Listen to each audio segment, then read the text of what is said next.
വീണ കിച്ചണിലേക്ക് എല്ലാവർക്കും സ്വാഗതം. നമ്മളിന്നിവിടെ ഒരു ഉപ്പേരി അല്ലെങ്കിൽ മെഴുക്ക് പുരട്ടി എന്നൊക്കെ പറയും, അതാണ് ഉണ്ടാക്കാൻ പോകുന്നത്. അതിനിത് നമ്മൾ ഉണക്കപ്പയർ എടുത്തിട്ടുണ്ട്, അത് ഞാൻ കുക്കറിലേക്ക് ഇട്ട് കൊടുക്കുന്നുണ്ട്. ഒരു ഹാഫ് ആൻ അവർ ഒന്ന് ഞാൻ സോക്ക് ചെയ്ത് വെച്ചിട്ടുണ്ടായിരുന്നു. അത് ഞാൻ ഇട്ട് കൊടുത്ത് ആവശ്യത്തിന് വെള്ളം ഒഴിച്ച് ഒരു നുള്ള ഉപ്പ്, നമ്മൾ ആവശ്യത്തിനുള്ള ഉപ്പ് ഇതിലേക്ക് ഇടുന്നുണ്ട്. എപ്പോഴും വെള്ളത്തിൽ ഉപ്പൊന്നും മുന്നിട്ട് നിൽക്കണം കേട്ടോ. ആ ഒരു രീതിയിൽ ഞാൻ ഉപ്പിട്ട് കൊടുത്ത് നന്നായി ഇളക്കി കുറച്ച് മഞ്ഞൾപ്പൊടി ഒരു 1/4 ടീസ്പൂണോളം മഞ്ഞൾപ്പൊടി ഇട്ട് കുക്കർ അങ്ങനെ അടച്ച് നമ്മൾ വിസിൽ വെക്കാൻ വേണ്ടി വെച്ചിട്ടുണ്ട്. അതേപോലെ നമ്മളിത് ഓമക്കായാണ് എടുക്കുന്നത്. ചിലർ പപ്പക്കായ എന്നൊക്കെ പറയും, നമ്മുടെ ഇവിടെ ഓമക്കായ എന്നാണ് പറയുന്നത്.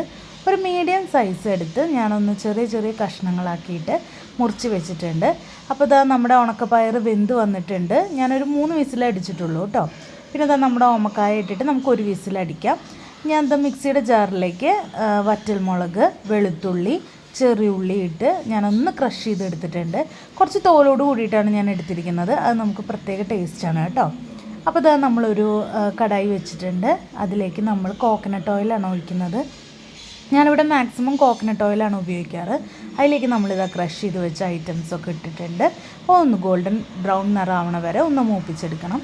അപ്പോൾ നിങ്ങൾക്ക് നമ്മുടെ ചാനൽ ഇഷ്ടമാവുന്നുണ്ട് എന്നുണ്ടെങ്കിൽ ലൈക്ക് ചെയ്യുക, ഷെയർ ചെയ്യുക, സബ്സ്ക്രൈബ് ചെയ്യുക, തൊട്ടപ്പുറത്ത് കാണുന്ന ബെല്ലൈക്കൺ ഒന്ന് അമർത്തുക.